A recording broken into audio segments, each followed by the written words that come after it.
À chaque fois qu'il y a un nouveau modèle qui sort, on a un bond technologique qui est énorme, donc on a des capacités complémentaires.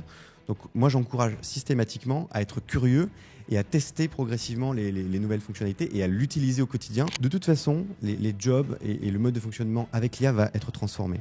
Donc il vaut mieux que je sois acteur de cette transformation, que je comprenne et que je me forme sur l'IA, plutôt que de le subir. Il ne faut pas se méprendre à ce qu'est l'IA, ce qu'elle peut ou ne peut pas faire. Il faut faire attention, il peut y avoir des biais, il peut y avoir des hallucinations. Les fondations sur la data et l'IA, c'est un peu comme une maison. Si tu n'as pas des fondations solides, il y a tout qui s'écroule. Le conseil qu'on m'a donné très très tôt, c'est de savoir s'entourer de personnes qui sont meilleures que soi et de leur faire confiance et de les laisser évoluer.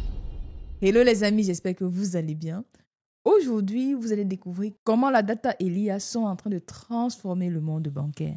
Dans cet épisode, vous allez voir quels sont les cas d'usage de la data et l'IA en banque. Pour en parler, j'ai le plaisir d'inviter sur le podcast Guillaume Durand. Qui est Guillaume Durand? En réalité, Guillaume Durand, c'est le CDO, Chief Data Officer de LCL. Avant de rejoindre LCL, il a dirigé les stratégies data IA au sein du groupe Société Générale.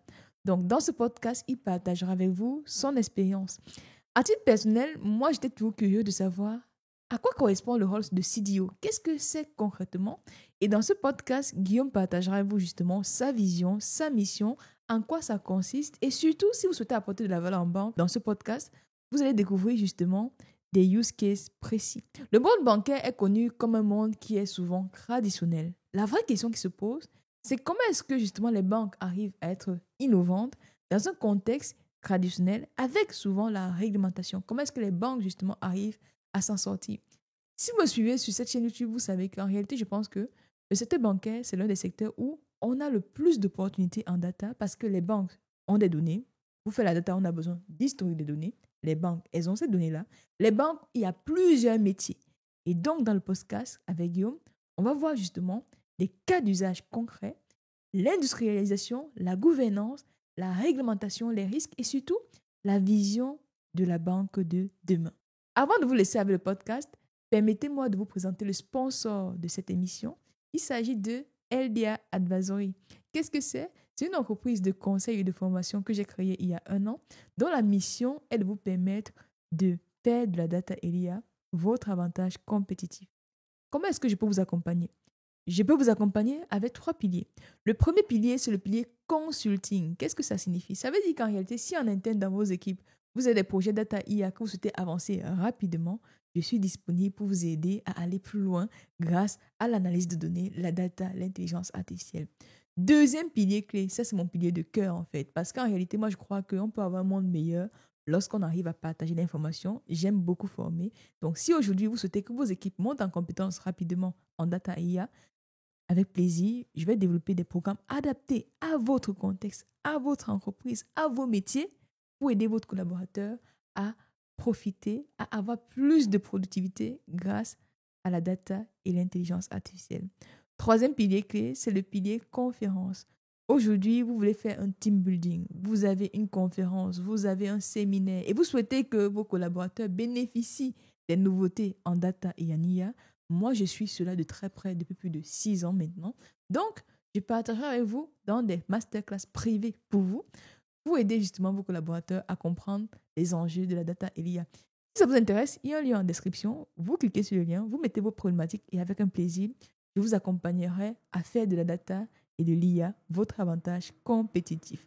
Maintenant que c'est dit, n'oubliez pas les amis, on crée ensemble la plus belle communauté data et IA. Et pour y arriver, on a déjà la plus belle communauté data IA, mais je pense qu'on peut encore aller plus loin. Je pense qu'on peut atteindre le 1 million. Ça, c'est mon rêve à moi. Et pour atteindre cela, abonnez-vous, vous qui êtes sur YouTube, parce que c'est comme ça, justement, que des personnes impactantes auront envie de venir partager leur expérience sur le podcast. Mettez-moi de pouces bleus, en fait, parce que c'est comme ça que l'algorithme de YouTube va promouvoir, justement, ce podcast. Vous qui êtes sur les plateformes audio, mettez 5 étoiles, en fait, parce que c'est comme ça que d'autres personnes vont savoir qu'on fait des choses intéressantes ici. Les vanity metrics, c'est vrai, mais en réalité, ça compte. Donc, vous likez, vous commentez, vous partagez, vous mettez 5 étoiles sur toutes les plateformes audio. Vous avez réalisé des actions, alors je vous laisse avec ma discussion avec Guillaume Durand. Bonne écoute à vous. Bonjour Guillaume, merci encore d'avoir accepté mon invitation dans le podcast. Aujourd'hui, ensemble, on va parler justement de l'application de l'IA en banque. L'idée, c'est que mes abonnés arrivent justement à comprendre réellement comment l'intelligence artificielle est en train de transformer le monde bancaire. Est-ce que tu peux commencer par te présenter de la façon dont tu souhaites? Ouais, bonjour Natacha, merci de m'avoir invité. Donc moi je suis Guillaume Durand, je suis le Chief Data Officer d'Elcel depuis le début de l'année. Et avant ça, j'ai eu 3 vies professionnelles assez différentes, mais avec toujours un fil conducteur autour de la data et de l'IA. J'ai commencé par travailler dans des PME, dans des petites structures, sur des sujets autour du pilotage, autour de la donnée client, de tout ce qu'on peut mettre à disposition du dirigeant d'entreprise pour piloter son entreprise. Ensuite, j'ai rejoint Capgemini Invent, qui est la branche de conseil en stratégie et transformation du groupe Capgemini, où j'ai accompagné essentiellement des grands groupes, des banques et des assurances sur leur sujet data et IA. Alors, c'était des missions très variées, des missions autour de la réglementation, autour de l'installation de la fonction data, autour du pilotage et de la mise en œuvre de cas d'usage. D'abord plutôt data, et puis progressivement l'IA est arrivée. Et enfin, j'ai rejoint la Société Générale.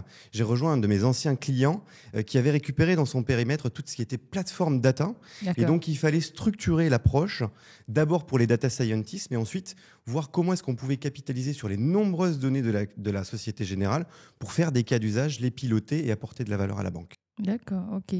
Donc, en gros, ton parcours, c'était vraiment déjà accompagner les PME, data, IA, data, ensuite IA, Oui. grand groupe bancaire, Société Générale, et aujourd'hui, CDO, LCL. La question que je me pose, c'est, en fait, quel était le moteur? Qu'est-ce qui t'a conduit dans ce domaine? Est-ce que c'est un domaine que tu connaissais depuis longtemps ou bien c'est plus l'expérience, en fait, qui t'a conduit tout simplement dans ce domaine-là? Pour quelqu'un comme moi qui est passionné par la data et l'IA, le rôle de Chief Data Officer, c'est un peu l'aboutissement parce que c'est le chef d'orchestre, le recouvrement de toutes les facettes de la data. On va faire à la fois des sujets réglementaires, des sujets de maîtrise de la donnée, de connaissance de la donnée, de qualité de la donnée, mais aussi des choses très concrètes, des cas d'usage qu'on va apporter à nos métiers pour répondre à des problématiques cohérentes. Et donc, en fait, c'est un peu l'ensemble de tout ça que fait un Chief Data Officer, et on va y revenir, je crois, qui fait que ça m'a motivé pour aller vers ce genre de poste-là. Ok, en gros, le fait d'avoir une vision, on peut dire transverse, en fait, Exactement. sur l'ensemble des sujets. Maintenant qu'on y est, moi, c'est un sujet... En fait, j'ai l'impression que c'est un rôle central, en tout cas, dans la donnée. Et dans plusieurs boîtes, il y a le poste de CDO. À titre personnel, moi, je suis data scientist, donc je suis un peu loin. J'entends parler de ce poste. J'aimerais savoir, en fait, réellement, c'est quoi un CDO? Quel est son rôle?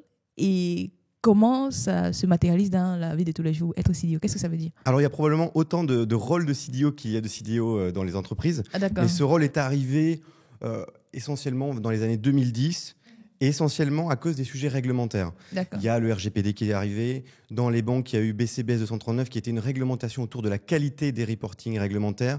Dans l'assurance, il y a eu l'équivalent. Donc ce rôle, il est plutôt arrivé au départ par un prisme réglementaire Ok. où les entreprises devaient montrer, et même pour leur business, maîtriser leurs données. Donc s'assurer qu'elles les connaissent, qu'elles sont de qualité, et que derrière, elles pouvaient en tirer des insights qui sont concrets et qui sont actionnables. Donc le rôle est arrivé par là, mais progressivement, une fois que les entreprises ont investi sur la data, et notamment sur leur maîtrise, et qu'elles ont eu des données de qualité, elles se sont dit, on ne va pas s'arrêter là, on va les utiliser. Et donc il y a eu les premières vagues avec... On va créer des cas d'usage data, on va faire du dashboarding, on va les utiliser dans des applications métiers pour mieux connaître nos clients, mieux connaître nos prospects, pouvoir pousser des offres personnalisées. D'accord. Et puis, il y a l'IA qui est arrivée avec les différentes vagues qu'on connaît. Il y a eu d'abord le machine learning, puis maintenant l'IA générative. Et donc, c'est comment est-ce qu'on utilise ces données pour en tirer de la valeur dans l'entreprise. Donc, si je dois résumer, moi, mon rôle, en tout cas chez LCL, c'est 2 parties qui sont très complémentaires. La première, c'est de construire des fondations data IA, donc s'assurer qu'on connaît nos données, qu'elles sont de qualité, qu'on les maîtrise, qu'on a des infrastructures et des socles techniques aussi pour construire des cas d'usage qui sont solides et qu'on maîtrise la réglementation. Donc ça, c'est le premier pilier, c'est ce que j'appelle les fondations. Et il y a un deuxième pilier qui est comment est-ce que je développe des cas d'usage data et IA concrets au service des métiers ou de nos clients. Et donc, c'est comment est-ce que j'utilise ces données ou comment est-ce que je regarde dans mes parcours, comment est-ce que je peux tirer de la valeur de la data et de l'IA. Donc, quelque part, c'est un peu ça. C'est à la fois, je construis un socle très solide et en même temps, derrière, je permets de l'exploiter au service des métiers et des clients. Ok.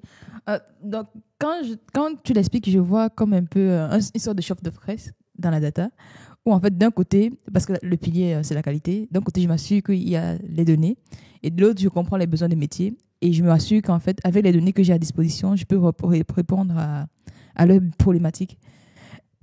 Et dans ce cycle-là, comment est-ce que vous vous interagissez avec les data scientists? Comment ça s'articule par rapport à ce métier? En fait, il faut le voir comme une chaîne bout en bout. C'est-à-dire qu'on travaille de manière de concert avec les équipes de delivery IA. Mhm. En fait, si je le résume, on a une première équipe qui est plutôt vraiment orientée autour de la maîtrise de la donnée, donc tout ce qu'on appelle le data management. Donc, il vraiment va préparer tout le début, toute la donnée, s'assurer qu'on la collecte, qu'elle est de qualité. Et ensuite, progressivement, on va aller vers les équipes de delivery qui vont utiliser cette donnée pour en faire des cas d'usage. Et donc, Ok. on a deux équipes chez LCL, une qui s'appelle la Data Factory, donc qui travaille plutôt sur ce qui est analyse de la donnée, dashboarding, restitution, compréhension de la donnée, et une autre qui est l'IA Factory, qui, elle, va délivrer des modèles, des cas d'usage orientés IA et qui s'appuient sur ces données. Donc, en fait, il faut le voir comme un cycle de vie de la préparation jusqu'au delivery final du produit final qu'on va remettre au métier. D'accord, ok, je comprends bien. Ok, là, c'est plus clair en fait. Donc, il y a la partie fondation, comme tu l'as dit. J'ai ma donnée, je m'assure qu'elle est de qualité. Je discute avec les métiers, j'ai le cas d'usage précis. Et il y a les équipes de delivery justement qui arrivent à apporter de la valeur. Et en une journée type, à quoi ressemble, c'est pas une question qu'on a préparée, mais à quoi ressemble ta journée type justement en tant que CDO? Alors, c'est très différent. Il n'y a pas une journée type. On travaille. Enfin, moi, mon rôle principal, c'est de travailler et d'être auprès des métiers pour comprendre comment est-ce qu'on peut répondre à leurs problématiques. Donc, je passe beaucoup de temps à aller sur le terrain, à observer comment fonctionnent les métiers, à voir où est-ce que on pourrait améliorer. Je peux te donner un exemple concret. J'ai été il y a quelques temps dans nos équipes qui gèrent les opérations de nos clients et je me suis rendu compte qu'il y avait un certain nombre d'opérations qu'on faisait manuellement. Par exemple, pour souscrire certains produits, parce que réglementairement on doit le faire, on reçoit un papier et on avait des personnes qui prenaient ce papier et le ressaisissaient dans une base de données. Et donc ça, typiquement, grâce à des méthodes de type RADLAD, donc analyse des documents, on a pu automatiser cette partie-là pour que la personne puisse se concentrer sur le conseil au client et pas à ressaisir une fiche dans un système. Donc, moi, mon job, c'est d'aller auprès des métiers, d'identifier les cas d'usage, de les accompagner, aussi de les aider à comprendre ce qu'on peut ou ne peut pas faire avec la data IA. On en parle beaucoup, il y en a qui pensent que ça va révolutionner, il y en a qui pensent que ça va rien faire. Donc il faut quelque part montrer le juste milieu, qu'est-ce que ça va apporter concrètement et comment est-ce que ça peut résoudre des problèmes du quotidien des personnes. D'accord, ok. Et sur la partie, on parle de cas d'usage justement, ça me pousse justement à te demander, la banque c'est très grand. Aujourd'hui, quels sont les cas d'usage concrets de la data et l'IA? Comment est-ce que l'IA arrive justement à révolutionner le monde bancaire? Comment c'est appliqué? Alors la banque, c'est un terrain formidable pour les gens qui sont passionnés de data et d'IA parce Ouais. qu'il y a beaucoup de données, à la fois des données très structurées, on gère des transactions, mais aussi des données non structurées. On gère des documents, des justificatifs de domicile, des pièces d'identité, des souscriptions. Et donc en fait, le mélange de ces deux types de données fait qu'on a un terrain de cas d'usage qui est énorme. Historiquement, c'est plutôt orienté sur des cas d'usage à vocation interne, donc plutôt comment est-ce qu'on améliore l'expérience de nos collaborateurs, mais qui derrière est au service de nos clients, puisqu'on est plus efficace, on les connaît mieux, on peut leur proposer des solutions qui sont adaptées. Mais progressivement, maintenant qu'on monte en maturité, qu'on commence à maîtriser comment est-ce que ça fonctionne, on va aller de plus en plus sur des cas d'usage à destination du client directement. Et pour te prendre quelques exemples concrets, on a deux grandes catégories de cas d'usage. Une première catégorie qui est tout ce qu'on peut intégrer dans nos process, dans nos parcours, dans nos applications. Ça, c'est une première grande catégorie sur laquelle on travaille. Et la deuxième, c'est tout ce qui est les copilotes qui sont arrivés, à la fois pour faire un peu du chat GPT, améliorer des tâches du quotidien, mais aussi pour les développeurs, pour générer du code, de la documentation. Et donc, c'est des cas d'usage qui sont de plus en plus forts.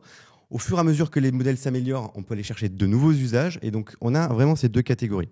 Ensuite, pour te donner des exemples concrets, donc, dans la première catégorie, on s'appuie à la fois sur des techniques un peu classiques, du machine learning, des cognitive services, de l'analyse d'image, de l'analyse de la voix, pour implémenter des cas d'usage dans les applications. Si je te donne un exemple concret, on a développé un cas d'usage qui s'appelle Aria.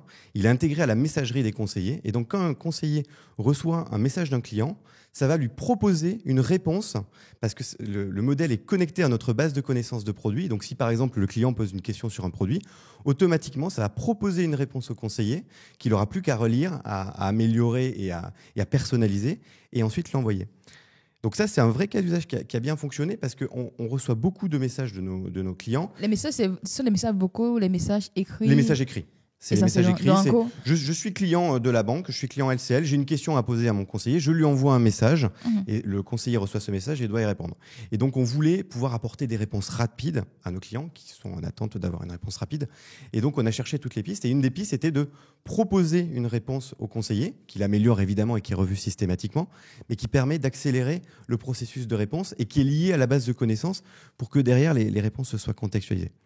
Un deuxième exemple, c'est aussi à destination de nos conseillers. À la fin, une fois qu'il a rencontré un client, il doit faire un compte-rendu.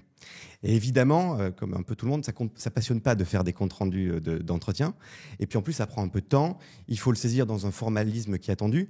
Mais c'est super important pour la banque pour suivre le client, quels sont ses besoins et pouvoir lui proposer des choses qui sont adaptées.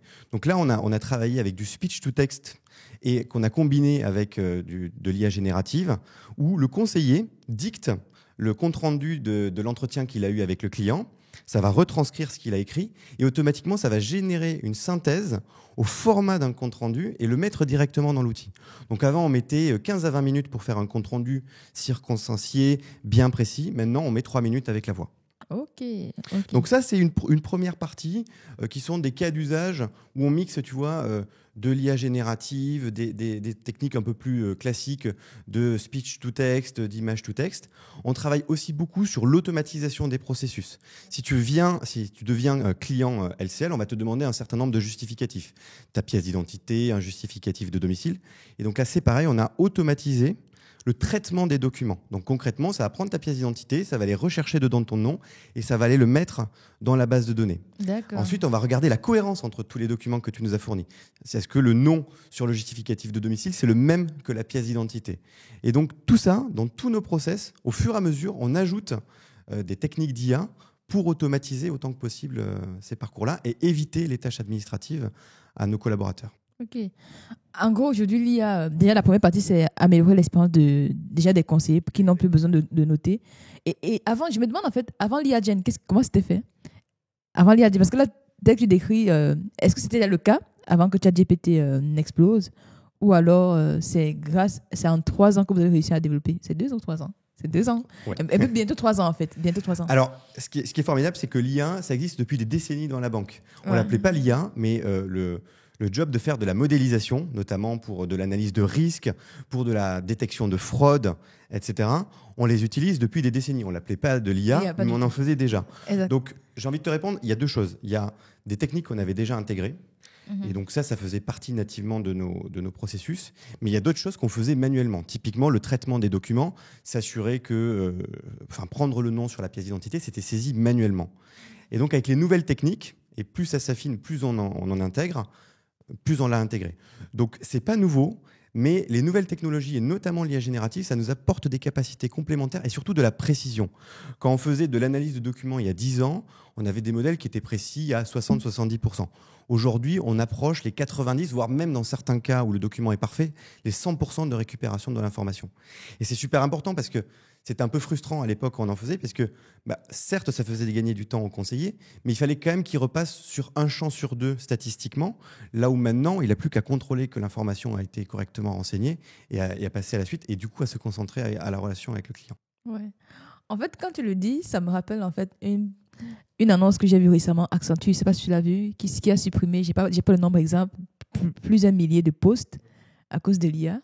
Donc, je me demande si quand tu décris en fait, le process, le fait que avant on était à je sais pas, 80% ou 50%, aujourd'hui on approche les 100%, ça veut dire qu'en fait, on aura besoin de moins de personnes pour faire la même chose. Est-ce que tu as ce sentiment-là? Alors, ce qui est certain, c'est que ça va transformer les métiers.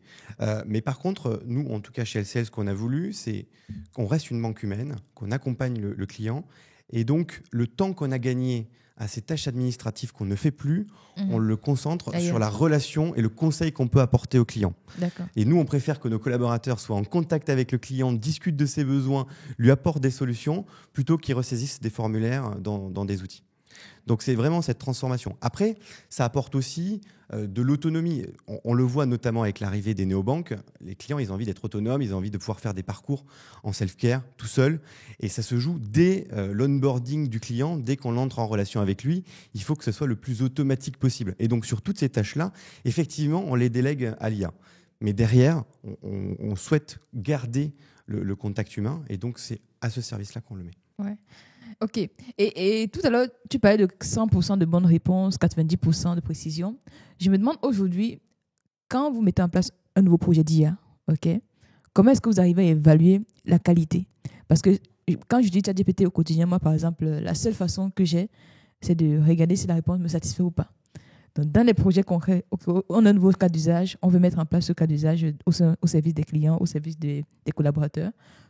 Quel est le processus déjà, les étapes, si tu veux les partager, surtout, comment est-ce qu'on évalue que ce cas d'usage il est pertinent et il répond à notre problématique? Alors, il y a plusieurs étapes. Tu l'as très bien dit. Il y a en gros quatre grandes étapes quand on met en place un cas d'usage. La première, c'est l'identification du cas d'usage. Donc là, comme je te le disais, c'est aller au contact des métiers, comprendre, les faire parler et qui nous expliquent où est-ce qu'ils ont une problématique. Je te parlais tout à l'heure de l'exemple de la saisie manuelle.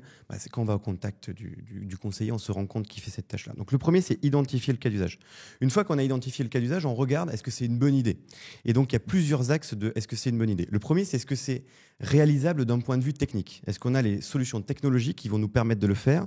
Et quand je dis ça, de le faire dans l'écosystème LCL. Est-ce que dans le système d'information LCL, ça va pouvoir être mis en place? Le deuxième, c'est la valeur que ça apporte à l'entreprise. Des cas d'usage, on peut en faire à peu près à tous les endroits de l'entreprise. Mais il y en a certains qui vont apporter plus de valeur que d'autres.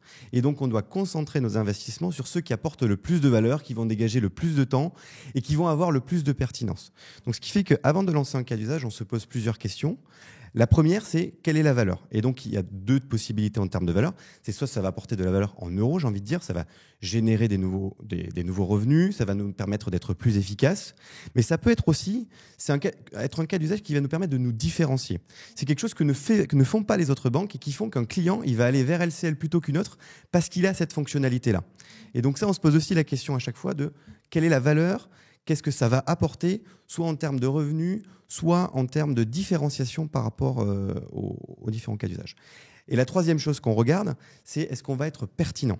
Est-ce que les résultats, et là tu en parlais, est-ce qu'on sait qu'on va avoir des bons résultats sur la thématique? Il y a des cas d'usage qu'on exclut dès le début parce qu'on sait que les modèles aujourd'hui ne sont pas assez performants. Ensuite, la troisième étape, c'est qu'on met en œuvre le modèle d'IA.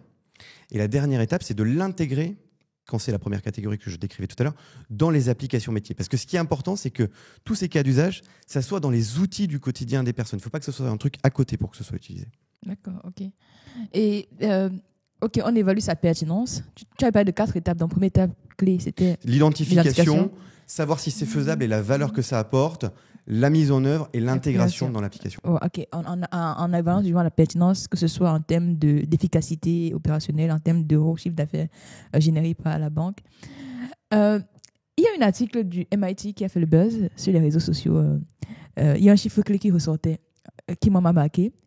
Beaucoup de personnes ont critiqué ce chiffre clé parce que ça a été fait sur des interviews auprès des banques. L'échantillon n'était pas représentatif, mais moi, ça m'a parlé.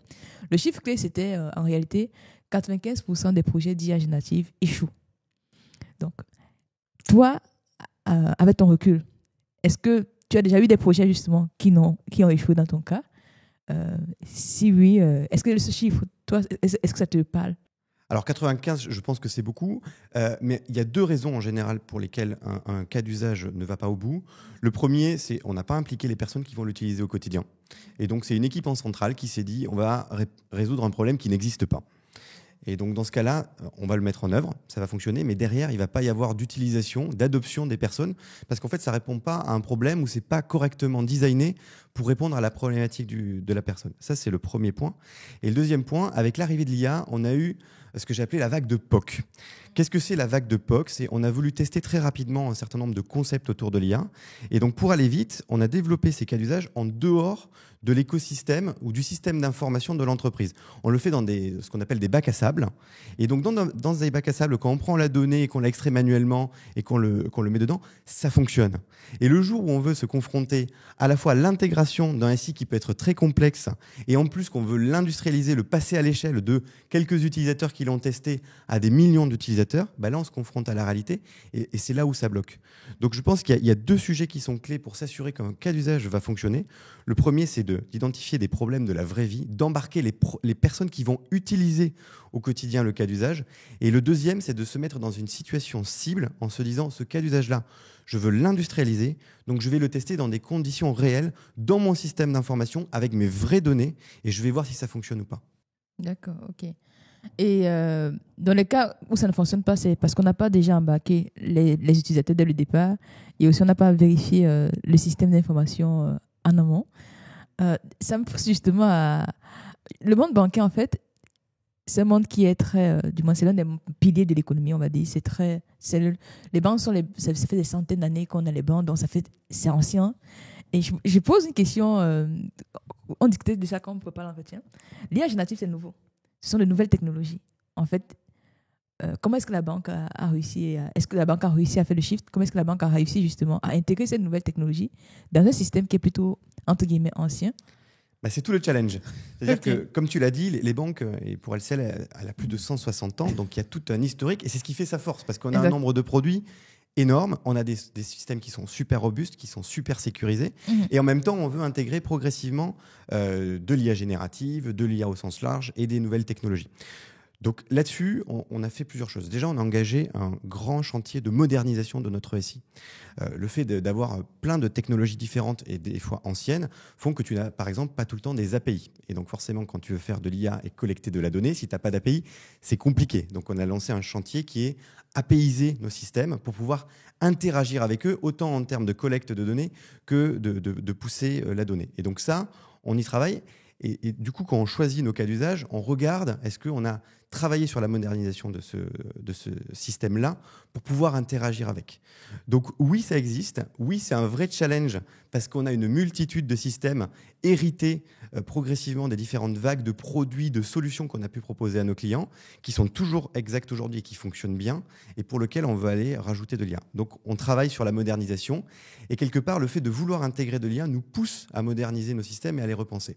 Et après, il y a tout ce qu'on fait de nouveau. On crée toutes les semaines des nouvelles offres, des nouveaux produits. Et là, dès leur conception, on fait en sorte que ce soit intégré nativement. Ok. Dès la conception, c'est intégré nativement. Et du coup, est-ce que l'adoption de l'IA, comment tu l'as vécu toi? Quand ChatGPT est sorti la première fois, qu'est-ce que tu t'es dit? La première fois que tu as interagi avec l'outil? Alors, le jour où ChatGPT... Alors, bon, moi, j'ai testé tout de suite. Ouais. Mais tout de suite, j'ai reçu plein d'appels de tous mes collègues. À l'époque, j'étais à la Société Générale, qui ont dit « C'est génial, on va pouvoir faire plein de choses. » Et donc, ça a permis de mettre en avant l'IA. Comme je disais, on en fait depuis des décennies. Mais d'un coup, ça a permis de le mettre en lumière. Et les équipes qui travaillaient sur ces sujets-là ont été mises fortement en avant et été mobilisées. Donc, moi, je l'ai vécu de manière très positive parce que la mise en lumière a fait en sorte qu'on investisse sur ces sujets-là et qu'on s'intéresse à voir comment est-ce que ça peut résoudre des problématiques concrètes. On est sorti quelque part du « on teste » ou alors c'est des choses qui sont peu visibles dans l'entreprise.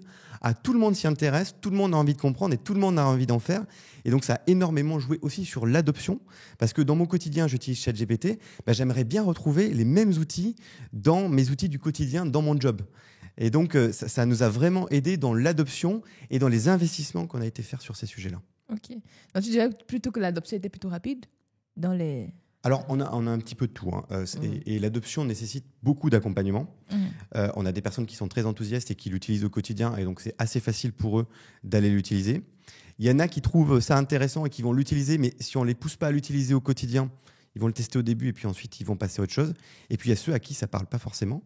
Donc là-dessus, moi, dans tous les jobs que j'ai eus, à chaque fois qu'on déploie un outil, il y a un accompagnement humain, il y a de la formation, il y a du coaching, et ça passe aussi et surtout par l'accompagnement du manager de la personne.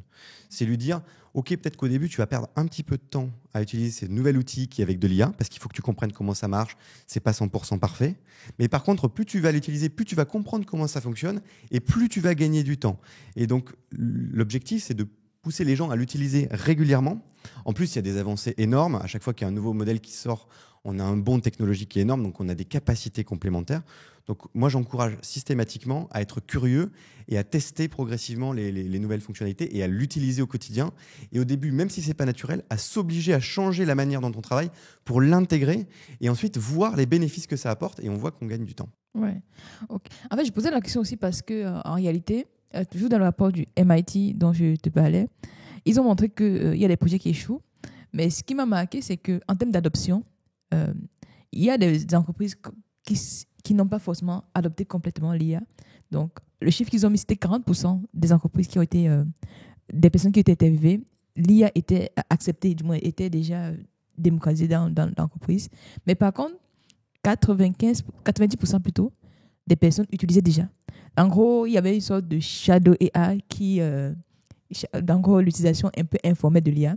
D'un côté, on a des personnes justement qui sont toujours motivées, qui veulent toujours tester la nouvelle technologie, qui se rendent compte que utiliser ChatGPT en fait sur son téléphone, c'est plus intéressant que utiliser l'IA personnalisée de l'entreprise.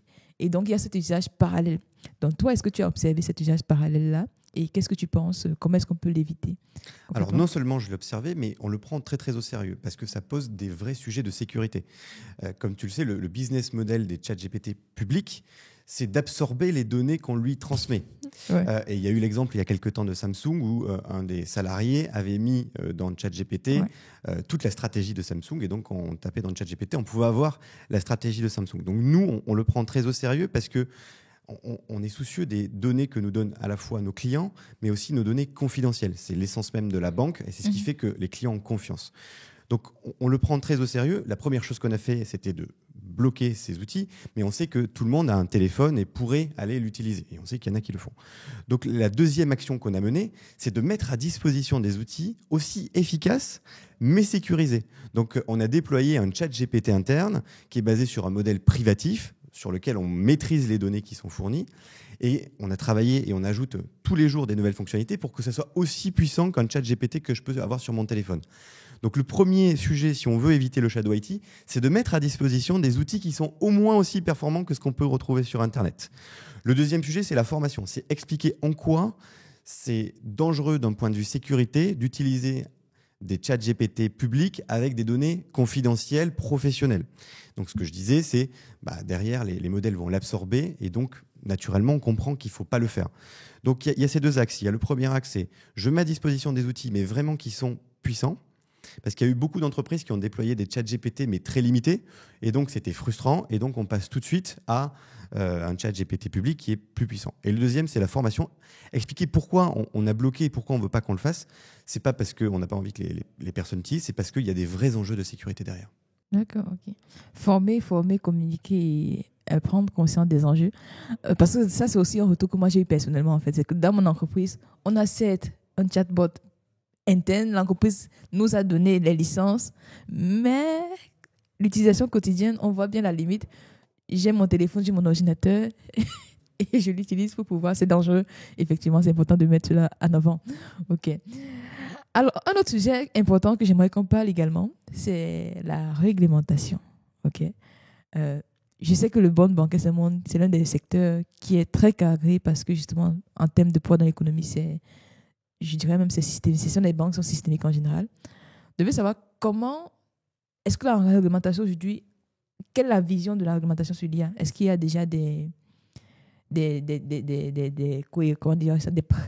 prescriptions réglementaires? Comment est-ce que vous arrivez justement à vivre dans ce monde où on a la réglementation qui donne des exigences qu'on doit respecter et le monde de la tech qui évolue très vite et qui nous permet de gagner en productivité? Comment est-ce que vous vivez ces deux mondes? Alors, c'est un très, très gros challenge pour nous parce que tu l'as dit, il n'y a pas une année où il n'y a pas une nouvelle réglementation.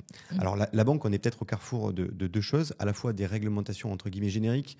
On a eu RGPD, on a l'IA qui arrive, mais on a aussi des réglementations thématiques liées à la banque. Et donc, quelque part, quand on additionne les deux, ça fait beaucoup de réglementations.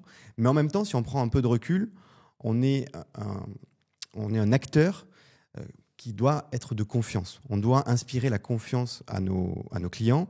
Et donc, nous, notre première priorité, c'est la sécurité et la confidentialité des données qui nous sont confiées par nos clients. Et donc, quelque part, la réglementation, c'est l'explicitation de tout ça, de tout ce qu'on doit mettre en œuvre pour s'assurer qu'on sécurise les données qu'on nous confie, qu'on assure la confidentialité et qu'on les traite d'une bonne manière. Donc, il y a un premier pilier c'est important, et nous, on le prend très, très au sérieux, parce qu'il n'y aurait rien de pire qui est des données qui fuitent de la banque en termes de confiance. Il y a une perte totale de confiance. Donc, on le prend plutôt comme une exigence by design dans la conception de nos systèmes, de se dire on va être au meilleur standard de sécurité et de confidentialité des données, et on se le met comme un challenge. À côté de ça, la réglementation ne doit pas non plus être une excuse pour ne rien faire. Et même s'il y a un certain nombre d'encadrements, il n'y a rien qui est insurmontable. Et donc, si on travaille correctement et qu'on met en place les bons prérequis, on arrive à faire un certain nombre de cas d'usage. D'accord, ok. Bon, effectivement, si on prend par exemple la réglementation du RGPD, en fait, c'est la protection des données personnelles. Donc, c'est très important de pouvoir avancer là-dessus. Je pense qu'on a fait le tour des sujets. La vision. Ah oui, j'allais oublier un point essentiel. Heureusement, j'ai regardé mon questionnaire qui est juste là. Pour toi, aujourd'hui, à quoi ressemble la banque de demain?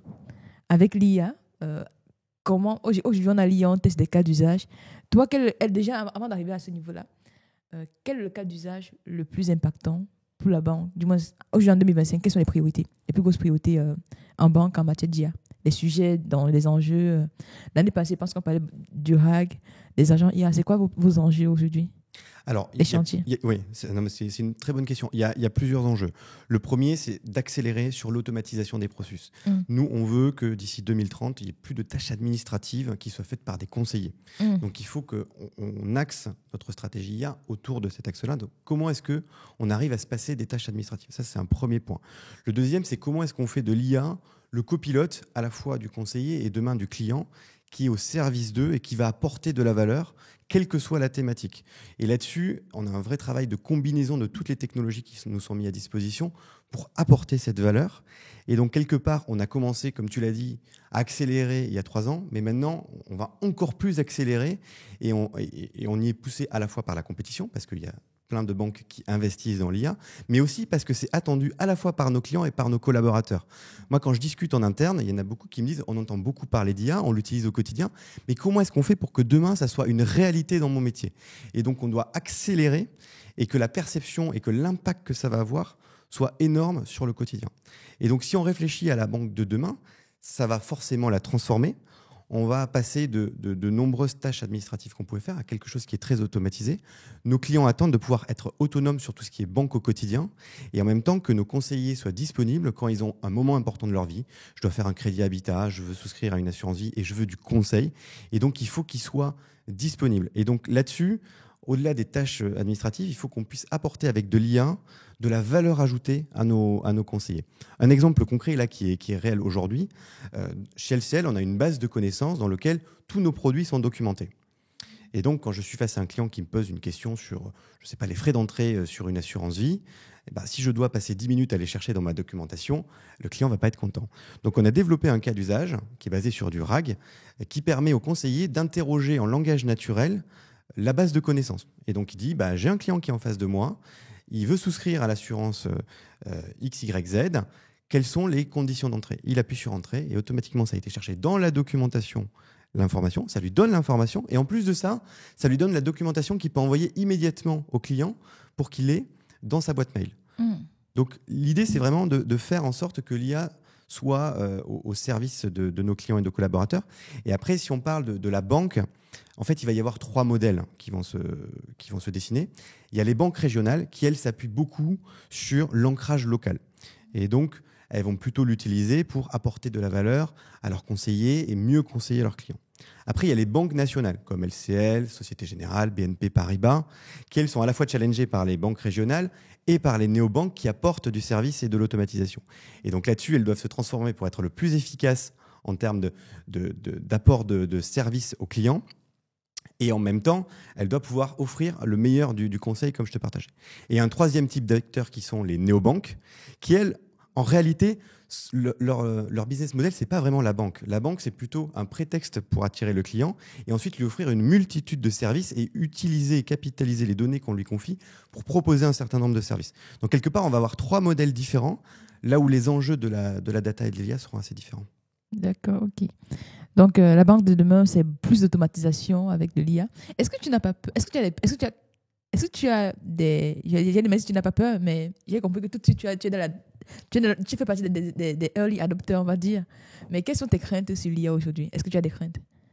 J'ai pas forcément de crainte. Le sujet qu'il y a, c'est qu'il ne faut pas se méprendre à ce qu'est l'IA, ce qu'elle peut ou ne peut pas faire. Et donc ça, je passe aussi beaucoup de temps dans mes journées à expliquer ce que ça peut faire, mais aussi à ce que ça ne peut pas faire. Quelles sont les limites? Il faut faire attention. Il peut y avoir des biais, il peut y avoir des hallucinations. On travaille énormément, surtout quand on l'intègre dans des applications métiers, sur ces sujets-là pour s'assurer qu'il n'y ait pas d'hallucination, qu'il n'y ait pas de mauvaises réponses. Mais en même temps, c'est inévitable. Et donc, moi, ma crainte, c'est plus de faire attention à vérifier ce qu'apporte l'intelligence artificielle. Et c'est pour ça qu'on a toujours besoin aujourd'hui de l'humain en accompagnement de l'intelligence artificielle. Et super. Merci beaucoup, Guillaume, déjà pour cette masterclass que tu nous proposes sur l'IA. Donc, on va passer à la dernière partie de ce podcast. On va parler de toi, par exemple. Quel est, selon toi, le mythe le plus répandu sur l'IA dans la finance? S'il fallait déconstruire un mythe aujourd'hui. Alors, il y en a plein. Je pense que celui qui est le plus répandu, c'est l'IA qui est capable de prédire les marchés. Et donc, quelle action je dois acheter et qui va monter demain. Tu sais pourquoi je rigole? Parce que moi, c'est une question que je reçois régulièrement. Comme je forme des personnes à devenir data scientist, et j'ai toujours une personne qui va me dire, Natacha, comment je peux mettre en place un modèle qui me prédit le cours de l'action? Je fais OK. Ouais. Je peux vous dire que s'il existait, je ne serais probablement pas là et je serais très très riche. Mais malheureusement, ce n'est pas encore possible parce qu'il y a tellement de facteurs géopolitiques, d'actualité qui font que ça peut transformer la trajectoire du cours de bourse d'une entreprise. On rappelle que c'est impossible. Impossible. Peut-être qu'il y a des gens qui le font, mais... OK, donc, sur l'IA en finance, on ne peut pas prédire le cours de l'action. Et pour réussir aujourd'hui, les personnes ont peur. Je pense aussi la peur. Dans mes commentaires, je le vois. Natacha, est-ce que l'IA va prendre mon poste? Est-ce que l'IA va remplacer les data scientists?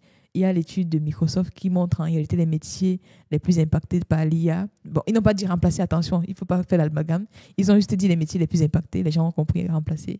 Et tout le monde a peur. Donc, dans ce monde où l'IA commence à faire des choses avec précision, quelles sont selon toi les qualités qui seront indispensables pour réussir ce changement d'univers? Moi, je pense qu'il y en a 2. C'est pour nous, équipe qui mettons en place de l'IA, l'écoute, comprendre et mettre en place des solutions qui répondent à de vraies problématiques. Et pour les personnes qui l'adoptent, c'est la curiosité. C'est je dois... de toute façon, les jobs et le mode de fonctionnement avec l'IA va être transformé. Donc, il vaut mieux que je sois acteur de cette transformation, que je comprenne et que je me forme sur l'IA pour demain être capable de l'utiliser et être plus efficace dans mon quotidien plutôt que de le subir. Donc, je pense qu'il y a ces 2 qualités. C'est à la fois être à l'écoute pour comprendre quels sont les besoins, comment est-ce qu'on y répond. Et pour les personnes qui vont l'utiliser, être curieux, vouloir tester et ne pas subir. Vraiment être proactif sur ces sujets-là, se former, comprendre et voir comment ça peut être utile au quotidien. Super. Donc, la curiosité est la clé pour réussir le monde qui évolue avec l'intelligence artificielle. Une question que j'aime beaucoup, je pense que c'est la question préférée de ce podcast. Si aujourd'hui, tu avais 1 million d'euros tout de suite à investir en IA dans la banque, OK, où est-ce que tu placerais cet argent en priorité? Eh bien, c'est assez simple, sur 2 catégories. D'accord. Le premier, c'est sur les fondations, j'en ai parlé. C'est super important parce que en fait, les fondations sur la data et l'IA, c'est un peu comme une maison. Si tu n'as pas des fondations solides, il y a tout qui s'écroule. Et donc, sans fondation, tu ne pourras pas faire des cas d'usage qui vont passer à l'échelle, tu n'auras pas les données pour les faire. Donc, je mettrai la moitié de l'argent sur les fondations, même si c'est invisible, et l'autre moitié sur le développement de cas d'usage. Et pour choisir ces cas d'usage, la priorité, je la mettrai sur la valeur, comme je te le disais tout à l'heure. C'est soit est-ce que ça va me rapporter des revenus, soit est-ce que ça va me permettre d'être différent de mes compétiteurs. Okay. Et pour rappel, quand tu parlais de fondation tout à l'heure, c'était vraiment la donnée. Alors, c'est à la fois la maîtrise de la donnée et aussi les infrastructures, les socles techniques qui permettent de construire les cas d'usage. D'accord. Pour mieux visualiser, quand tu parles de socle technique, par exemple, ça ressemble à quoi dans le quotidien? Ça peut être une plateforme qui me permet de faire de l'IA générative, ça peut être des services de RAG, ça peut être toutes les briques technologiques que je vais assembler pour construire un cas d'usage derrière. Ok. Et d'ailleurs, ça me pousse à te poser une autre question. Tu vois, dans le monde de l'IA, il y a deux visions. Soit je développe tout from scratch, soit quand je me parle de briques qui permettent de faire du hack, ça veut dire que je paye une solution en fait, qui facilite cela. Dans tes expériences, en fait, qu'est-ce qui était plus pratique? Qu'est-ce qui est recommandé en fait? Est-ce que je développe en interne ou alors je prends une solution clé à main qui me permet d'accélérer en fait mon process? Alors, dans le secteur bancaire, on a une tendance à vouloir tout refaire nous-mêmes. Ok. Pour une raison simple, c'est que si on construit la solution nous-mêmes, on maîtrise toute la chaîne de bout en bout, le cas d'usage, sa sécurité, son mode de fonctionnement, et je peux le faire évoluer plus facilement. Ça, c'est une tendance qui est une tendance de fond qui existe, et dans toutes les banques que j'ai pu voir, c'est le cas. Et je pense que dans certains cas, on doit le faire parce qu'on va apporter de la valeur. Mais dans un monde qui bouge énormément, où hier c'était l'LLM, le lendemain c'était le RAG, maintenant c'est l'agentique. Tous les 6 mois, il y a une nouvelle technologie qui sort. Vouloir tout refaire nous-mêmes, c'est juste impossible. Et donc, il faut qu'on accepte de s'appuyer sur des acteurs technologiques qui sont spécialistes de leur verticale et qui vont nous apporter un accélérateur à un moment donné. Ça ne veut pas dire qu'il ne faut pas qu'on maîtrise la sécurité, le mode de fonctionnement et qu'on challenge ces acteurs-là. Mais pour moi, l'idéal, c'est d'avoir un mix où, sur certains cas d'usage, on le fait en interne parce qu'on doit avoir la maîtrise totale, mais sur certains sujets, on ne doit pas réinventer la roue et on doit s'appuyer sur des experts de ce domaine-là. Il faut aussi voir le rapport coût-bénéfice. Exactement. Est-ce qu'il est intéressant de tout redévelopper soi-même au lieu de prendre la solution qui existe? Parce qu'il y a aussi de la maintenance derrière qu'il faut aussi assurer. Exactement. En termes de ressources, quelles ressources récentes t'as réellement fait évoluer sur la GenAI que tu aimerais partager à... Alors, comme je viens de le dire, en fait, ça bouge tous les jours. Donc, je n'ai pas une ressource en particulier. J'utilise beaucoup Perplexity, donc qui est un outil d'IA pour faire de la veille. Et donc, tous les jours, j'ai un récap des nouveautés qui sortent. Et donc, je me tiens informé régulièrement des nouveautés. Mais si par contre, vous voulez comprendre l'IA, je vais faire de la pub pour une personne qui travaille dans mon équipe qui s'appelle Axel Sipel et qui a écrit un bouquin qui s'appelle Voyage au bout de l'IA et qui explique tous les concepts et qui montre en fait comment est-ce que ça fonctionne concrètement. Donc, si vous voulez découvrir l'IA, comment est-ce que ça fonctionne, un peu les coulisses, je vous invite à lire son livre qui est très bien fait. Voyage jusqu'au bout de l'IA. Par Axel Sipel. Super, je vais mettre le lien. On a ça sur la FNAC, Amazon. Oui, il est disponible dans toutes les librairies. Super. Et sur Internet. Vous aurez les liens en description, vous pouvez regarder le livre. Et pour terminer, s'il y avait quel conseil que tu as reçu qui t'a permis qui a le plus d'impact dans ta carrière? Je pense que c'est de m'entourer des personnes qui sont plus fortes que moi sur certains domaines. Et c'est comme ça que j'ai construit mes équipes aujourd'hui. Et donc, j'ai des spécialistes d'à peu près toutes les thématiques. Et ça me permet d'avoir, moi, d'apprendre tous les jours. J'ai des personnes qui m'apprennent plein de choses tous les jours. Et en même temps, d'être le plus performant parce que moi, je ne sais pas tout. Et donc, j'ai besoin d'avoir les bonnes personnes qui savent, sur leur verticale, apporter de la valeur. Donc, je pense que le conseil qu'on m'a donné très très tôt, c'est de savoir s'entourer de personnes qui sont meilleures que soi et de leur faire confiance et de les laisser évoluer. Et je pense que c'est très important, surtout dans un monde qui bouge énormément, où il y a des nouvelles technos qui sortent tous les jours. On ne peut pas tout suivre tout seul. Et donc, s'entourer des bonnes personnes, je pense que c'est le meilleur conseil. Super. Et merci beaucoup, Guillaume, d'avoir participé à ce podcast. Merci à tous d'avoir regardé le podcast. N'hésitez pas à dire en commentaire ce que vous en avez pensé. Vous likez, vous commentez, vous partagez. Vous faites tout ce que vous voulez, mais surtout prenez soin de vous. Et on se dit à très bientôt pour un nouvel épisode. Merci, Guillaume. Merci.